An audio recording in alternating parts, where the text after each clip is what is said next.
Phone tapping case climax కి చేరుకుంది. కేసీఆర్ ను పిలవడమే తరువాయి అనే వార్తలు వస్తూ ఉన్నాయి సార్.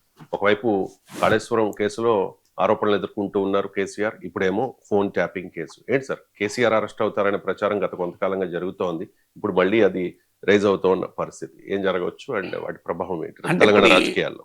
రాజకీయాల్లో విధానాల పరంగా ఎవరైనా కొట్లాడుకోవచ్చు. ఇప్పుడు తెలంగాణ, ఆంధ్రలో ఎలాగైతే చంద్రబాబు నాయుడు, జగన్మోహన్ రెడ్డి ఇద్దరు వ్యక్తులు, రెండు కులాలు, రెండు పార్టీలు మధ్య రాష్ట్రం అంతా చిలిపోయింది.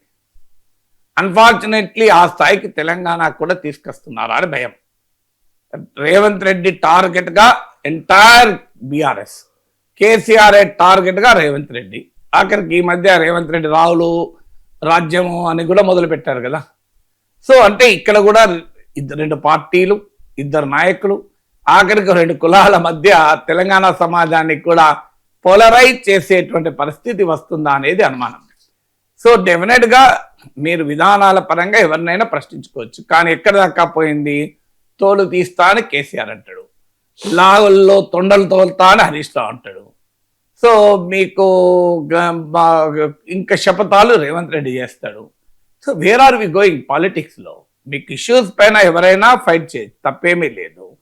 సో ఇష్యూస్ పైన అంటే ఇందులో జనం అభిమానులు, నాకు నిన్న ఒక అభిమాని నా వీడియో పెట్టి, సార్ ఐఎమ్ డిసప్పాయింటెడ్ అన్నాడు. ఎందుకు అంటే 10 ఏళ్ళ నేను రాజకీయంలో ఉన్నంత కాలం కేసీఆర్ అధికారంలోకి రానివ్వను అని నిన్న రేవంత్ రెడ్డి అంటే దానిపైన వ్యూహం ఏంటి అని నేను విశ్లేషించాను. సో ఆయన బాధ ఏంటి అంటే, అది ప్రజలు కదా నిర్ణయించాల్సింది. రేవంత్ రెడ్డి ఎట్లా అంటాడు, మీరు అది తప్పు పట్టాలి కదా రేవంత్ రెడ్డి. ప్రజలే నిర్ణయిస్తారు. నేను ఎట్లా నిర్ణయిస్తే మీరు ఎట్లా నిర్ణయిస్తే రేవంత్ రెడ్డి నిర్ణయిస్తాడు. కానీ మరి తోలు తీసేది కూడా ప్రజలే కదా. కేసీఆర్ తోలు తీస్తే అది ప్రజలే తోలు తీస్తారన్నది అర్థమైతలేదు. కానీ రేవంత్ రెడ్డి నేను అధికారంలోకి రానియాలంటే వెంటనే ప్రజలు కదా, రేవంత్ రెడ్డి కాదు కదా అని. సో ఈ రేవంత్ అయినా కేసీఆర్ అని అల్టిమేట్ గా ప్రజలు నిర్ణయించారు. అంటే ఈ అభిమానులు ఎట్లయిపోయారంటే తమ నాయకుడు ఏం చెప్పినా అది నిజమే, ఎదురువాడు ఏం చెప్పినా తప్పే అనే స్థాయికి పోలరైజ్ చేసేస్తున్నారు. సో ఈ పోలరైజేషన్ ప్రజలకు మంచిది కాదు. మీరు పబ్లిక్ ఇష్యూస్, కృష్ణా నదిలో వాటా విషయంలో ఏంటి, తెలంగాణకి ఏం కావాలి, తెలంగాణకు మీరే అన్యాయం చేశారని కాంగ్రెస్ అటాక్ చేస్తుంటుంది. 292 టీఎంసీలకు ఒప్పుకున్నారని. కృష్ణా నదీ జలాల్లో దోపిడీకి అవకాశం ఇస్తుందని బీఆర్ఎస్ అంటోంది. ఇద్దరు కలిసి ఏం చేయాలో ఆలోచించారు, కృష్ణా నదిలో తెలంగాణ వాటా ఎట్లా నిలబెట్టాలి అని. సో అందువల్ల ఇష్యూ బేస్డ్ పాలిటిక్స్ పోయి, పాలసీ బేస్డ్ పాలిటిక్స్ పోయి, పీపుల్ బేస్డ్ పాలిటిక్స్ పోయి, పర్సనల్ కక్షలు, పర్సనల్ దాడులు, క్యారెక్టర్ అసాసినేషన్లు, బూతులు తిట్టుకునే దశకు రాజకీయాన్ని తీసుకొస్తే అల్టిమేట్గా సమాజానికి నష్టం. అది ఎవరు మొద్దు పెట్టారు, ఎవరు వెనకాల పెట్టారు అనే డిబేట్లోకి వెళ్ళడం లేదు నేను. ఎవరు ఎక్కువ, ఎవరు తక్కువ అనే డిబేట్లో కూడా వెళ్ళడం లేదు. సో తక్కువ, ఎవరు ముందు వెనక అనే సంబంధం లేదు. ఎవరు చేసినా అల్టిమేట్గా రిజల్ట్ ఒకటే కదా. ముందు చేసిన వాడు ముందు గోయిలా పడ్డవాడైనా వెనక గోయిలా పడ్డవాడైనా దెబ్బలు అయితే తగులుతాయి కదా. ఆయన ముందు పడ్డాడు కనుక కాస్త ఎక్కువ తగిలి, వెనకాల పడ్డవాడికి తక్కువ తగులు ఉండదు కదా. గోయిలంటూ పడితే ఇద్దరికి తగ్గుతుంది కదా, మంటలో పడితే ఇద్దరు కాలిపోతారు కదా.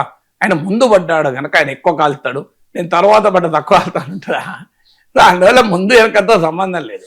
ఈ దరిద్రం మంచిది కాదు. రాజకీయాల్లో నాయకుల పట్ల కక్షలు కాదు, వ్యక్తిగత కక్షలు కాదు. దానివల్ల ఏమవుతుందంటే, ఇప్పుడు టెలిఫోన్ ట్యాపింగ్ ఉంది. టెలిఫోన్ ట్యాపింగ్ పైన నిజంగా కేసీఆర్ ప్రభుత్వం తప్పు చేసి శిక్ష అనుభవించినా ప్రజలు ఏమనుకుంటారు, రేవంత్ రెడ్డి ఏదో కేసీఆర్ మీద కక్షతోనే చేస్తున్నాడని. రేపు వదిలేసినా ఏమనుకుంటారు, సో మళ్ళీ ఇంకో రకంగా అనుకుంటారు. లా should take its own core. KCR పైన కక్షతో కాకుండా అది చట్టం రీత్యానే గత ప్రభుత్వం తప్పు చేస్తే ఖచ్చితంగా శిక్షించాలి.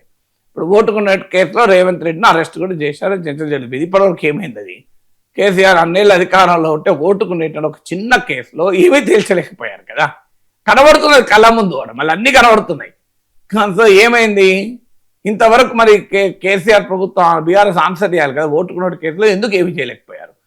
సో అందువల్ల ఇప్పుడు ఆ ఓటుకునే కేసులో తనకు జైలుకు పంపారు కనుక ఇప్పుడు తాను కూడా కేసీఆర్ రంగం తేల్చాలని రేవంత్ రెడ్డి అనుకుంటున్నారని అంటారు. బట్ ఏదన్నా అల్టిమేట్గా personal prejudices should not dictate politics. Public issues and policy should dictate politics.